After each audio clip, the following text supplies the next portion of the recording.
el agente inmobiliario celebró su éxito. Había logrado cerrar un trato largamente esperado, vendiendo cierta casa con bastante mala reputación. Las personas supersticiosas y cautelosas tienden a evitar comprar una casa en la que alguien murió de forma no natural o se volvió loco. Dado que los agentes no pueden simplemente silenciar la conversación sobre tales hechos, se ven obligados a reducir el precio. El agente había llegado a la casa con actividad paranormal. Por alguna extraña coincidencia, varias personas que vivían en el lugar habían perdido la vista. Sin embargo, no solo se quedaron ciegos, sino que literalmente perdieron los ojos. El punto ni siquiera es ese necesariamente, sino el hecho de que varias víctimas tenían historias terribles que contar. Afirmaron que una criatura les había arrancado los ojos. Teniendo tanta historia, no fue fácil vender la casa, pero el agente tuvo suerte y hubo algunos escépticos que eligieron un trato rentable en lugar de creer en historias de fantasmas. Los nuevos propietarios contrataron a una empresa de limpieza para preparar la casa para su mudanza. Un trabajador pasaba la aspiradora mientras usaba audífonos. El hombre no prestó atención a las moscas muertas, patas de araña y otros escombros que yacían en el suelo. Después de todo, ¿por qué debería hacerlo?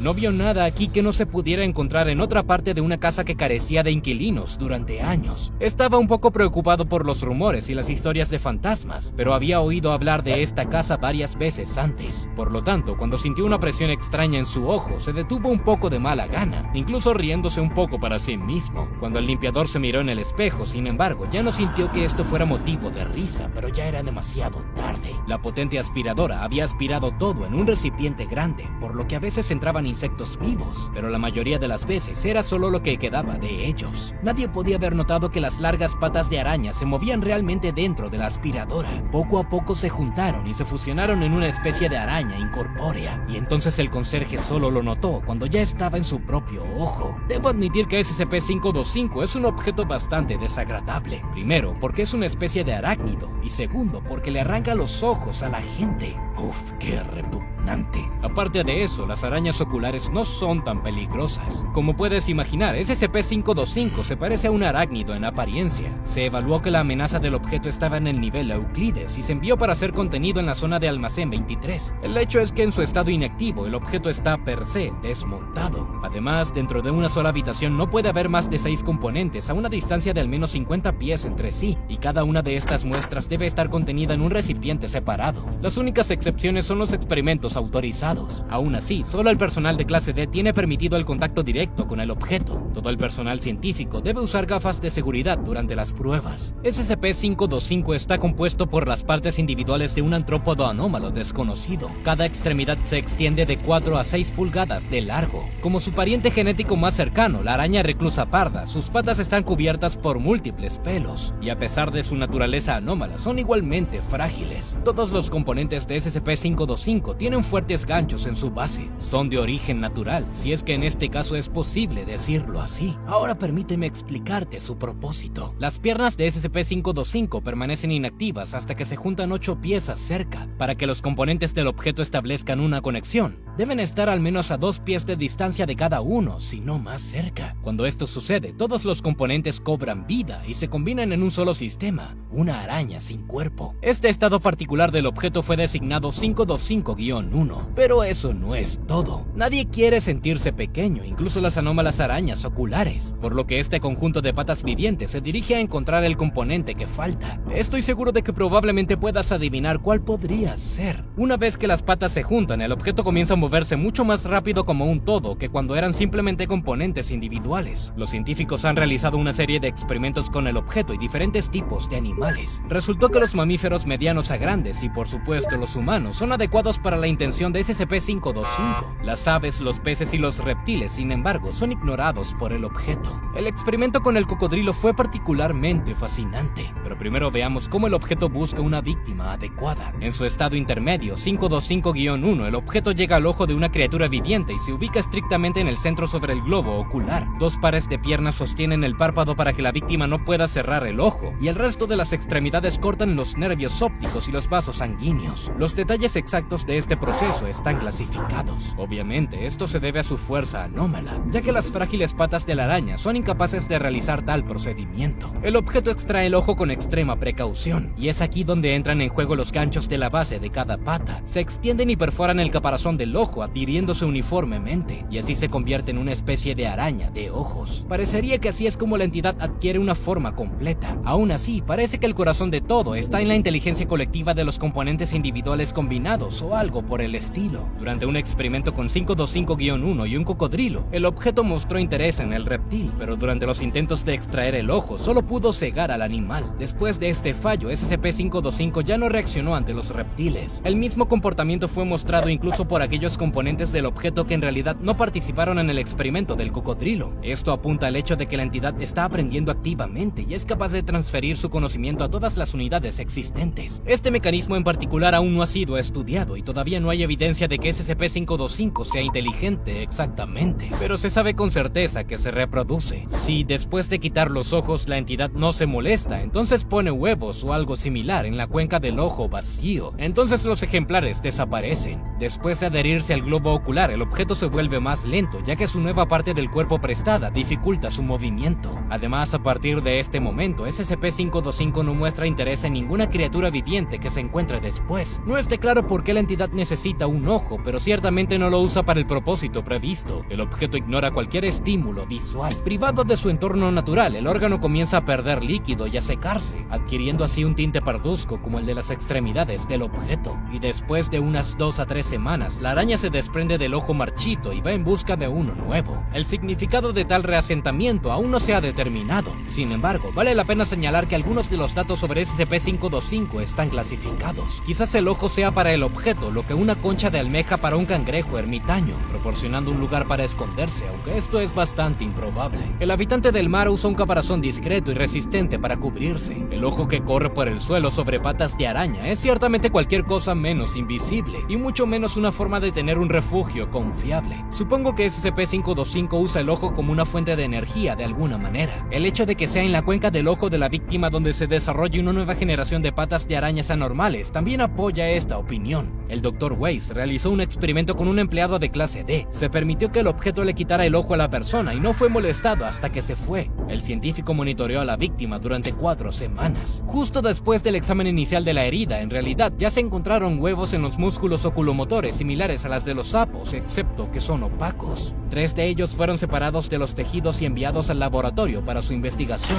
y el propio empleado de clase D fue puesto en cuarentena. Durante la segunda semana de observación no se registró nada inusual. La herida del empleado sanó como debería. Los huevos de SCP-525 en la cuenca del ojo se agrandaron ligeramente. Sin embargo, los que se recuperaron no se desarrollaron en condiciones de laboratorio. Para la tercera semana del experimento, el empleado de clase D comenzó a quejarse de cierta incomodidad. Notó una creciente sensación de presión en la cuenca del ojo y empezó a exigir un espejo, que por supuesto no le fue proporcionado. Para entonces, la herida estaba completamente curada y los huevos puestos estaban cubiertos de tejido muscular. Al comienzo de la cuarta semana, el empleado de clase D ya no pudo soportarlo e intentó destrozar el nido del objeto en su ojo. Sin embargo, se le impidió hacerlo, y el día 24 después del inicio de la prueba, eclosionaron 11 componentes de SCP-525. Inmediatamente después comenzaron a fusionarse, pero aparentemente no parecía ser un espécimen regular, ya que se clasifican los datos del protocolo de investigación adicional. Aún así, lo que sea que sucedió después de esta eclosión no fue lo suficientemente aterrador como para cambiar la contención o la clase de SCP-525. Resulta que puede haber una gran cantidad de patas de arañas anómalas, y es posible que la Fundación no tenga todas las muestras en contención. Incluso pueden estar en la misma habitación pero en diferentes rincones y por lo tanto no interactúan. Al menos hasta un día, cuando se creen las condiciones necesarias para el montaje de SCP-525. A pesar de todo lo espeluznante, parece que el objeto se desarma con bastante facilidad. Esto se indica por la naturaleza frágil de sus patas y el hecho de que comienzan a moverse rápidamente después de que se transforman en 525-1, pero no necesariamente a la velocidad del rayo.